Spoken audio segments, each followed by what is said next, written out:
What's going on, my fellow gamers? Once I finished out my portion of the Alliance aid, Hurston Dynamics and their infinite wisdom decided to go ahead and send me out to Crusader for a couple days on a business-related trip, since Hurston is always looking to expand its corporate capabilities and partnerships.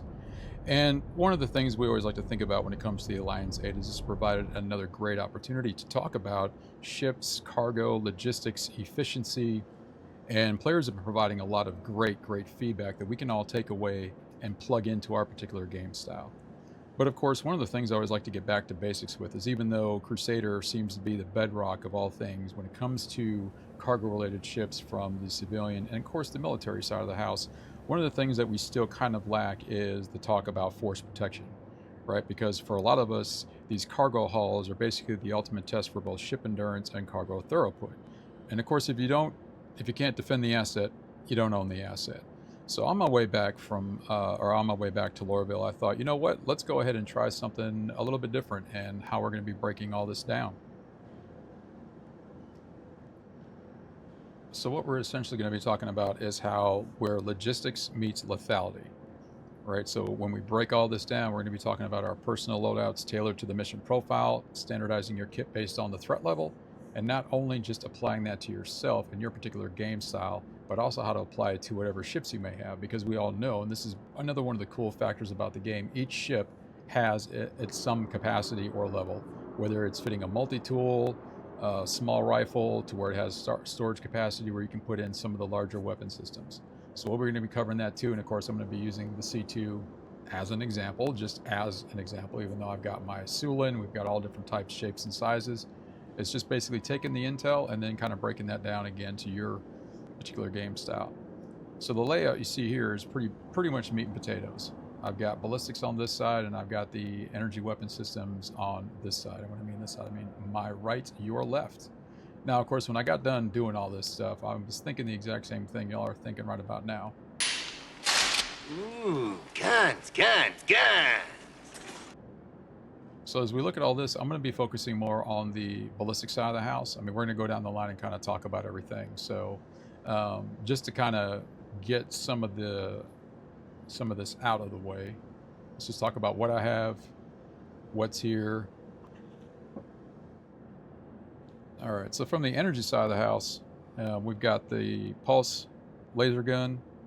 We've got the quartz SMG, the Hurston edition. I've got the quartz Deadfall edition there.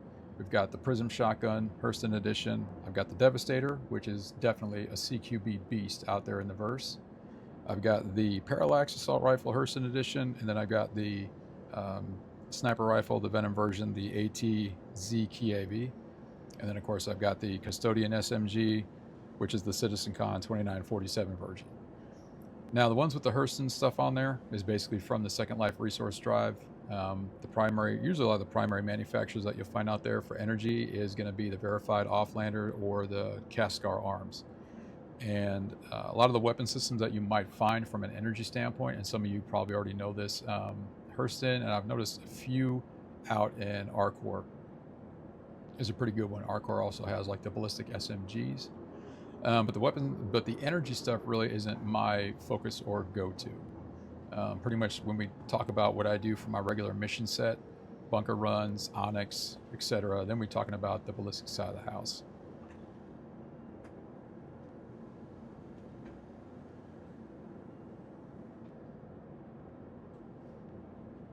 All right, so what we got going on down here from my left, your right, is we got the LH-86 pistol.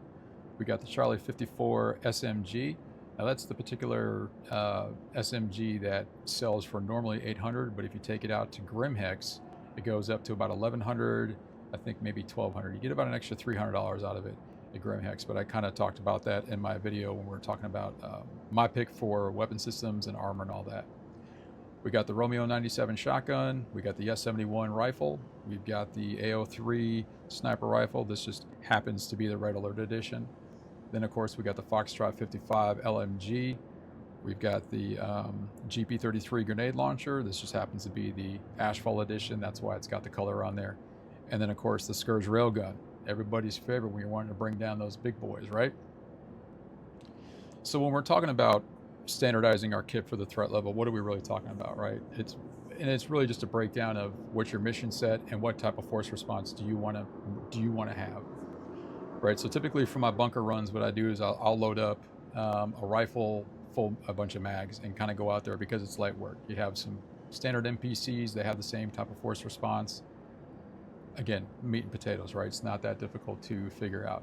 Now, if we're going out to the Onyx facilities, that's kind of a different ball game, right? So some of you may carry the energy weapons that have a 100-round battery on them. In that case, I do take out the Foxtrot 55, and I take out a full load with the 150-round drums, and then I'll load in my backpack, probably about 6 more, just because you know you're going to be popping off a few rounds. Now, how I've kind of classified things when it comes to like the difference between small arms and Crusader is I've noticed that the Foxtrot 55 and then of course the railgun only attaches to your backpack. In other words, you can't put it in your backpack and you can only put it in a storage bin. So it's one of those things where it's either 2 hands on it or it attaches, which just creates another avenue of bulk and excess and all that stuff. So it's definitely one of those you want to plan for the mission set. So when it comes to personal and then it comes to ship related stuff, how do we increase our force capability or our force protection response? And this is where going into the ship side of the house really kind of comes in play. So what I was going to do is take a little bit of time and show how I prep my C2 if I'm going to be going out doing cargo runs kind of from here on out, especially the big stuff. The Alliance aid missions, I really didn't worry too much about getting hijacked. That wasn't really the standpoint, but I did get a couple loads taken during the Second Life resource drive. And of course, I really didn't think about it at the time, but now that I kind of wrap my head around it, I'm thinking, okay, well, you know what, next time I want to be a little bit better prepared. Now the C2, for a lot of reasons, just has a lot available. It's the kind of ship where you can have a whole team here. So the question is, how can you respond to a potential shipboarding operation or hijacking? And I'm just going to kind of show, that was smart. Who's the noob? I'm going to leave that in there. I'm not going to edit that out. So, take 2. We get back to, here is a way that you can think about loading up what your ship's capabilities are. All right, so when we start with the storage compartment here, what I have is 3 full kits of heavy armor. I got 5 of the Charlie 54 SMGs. I've got 2 railguns and 2 grenade launchers, right? Which may seem a bit excessive, but when you're running, let's say you're running a full team, you can say, okay, if we have our own personal loadouts, depending on what kind of armor we're carrying, designate someone, say, hey, you go grab the grenade launcher, you go grab the railgun, and you can kind of prep better for a linear style assault. I didn't put anything on the other side because this is pretty generous with the amount that you can put in there. Now, of course, when it comes to the weapon racks, which is one of those things that I was neglecting for, I'd say, a good chunk of time until I really started to rethink how can I, again, expand capabilities? How can you look at this from a team standpoint? And this is something that probably everyone already does, but I figured to get it out there and showcase. So let me do this because we're going to need a little bit of light. And I keep the lights turned down because it just helps me with my eyes and all that good stuff. So starting on this side,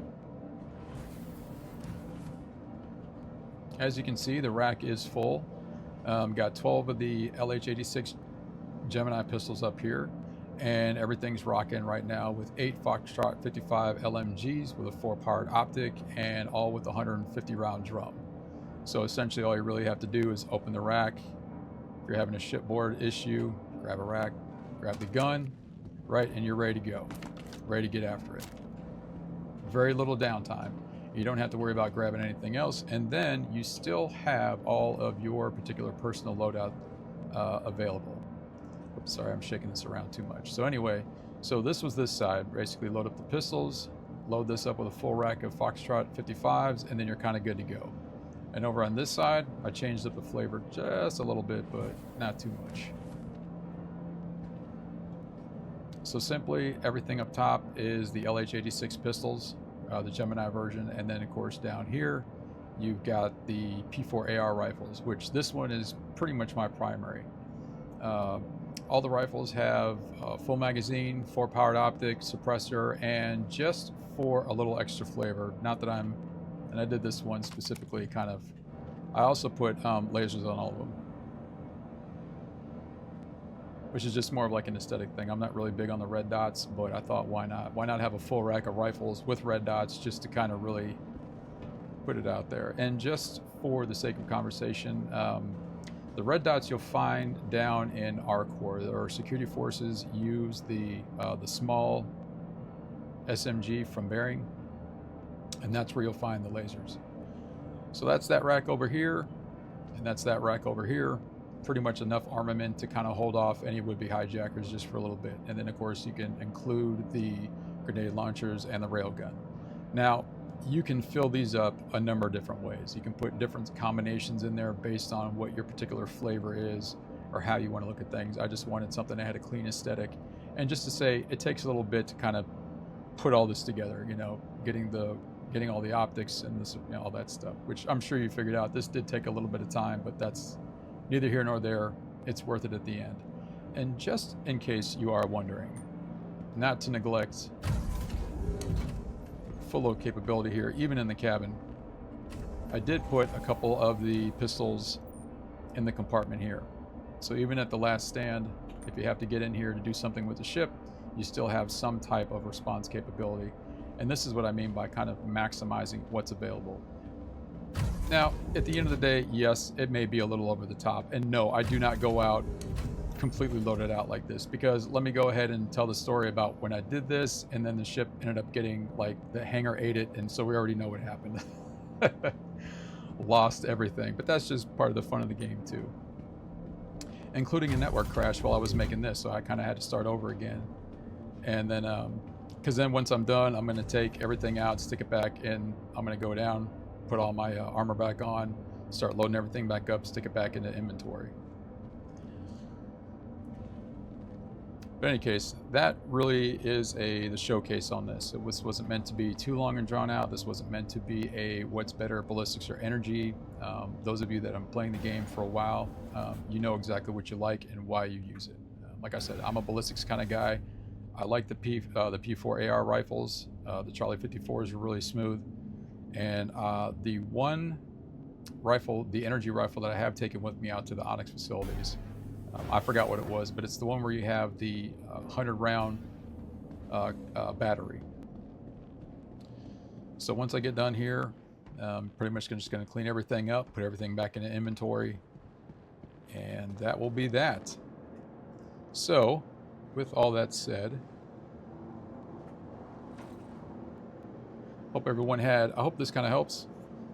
Go ahead and put your comments below. You know, hey, what do you like to do? What's kind of like a loadout that works for you?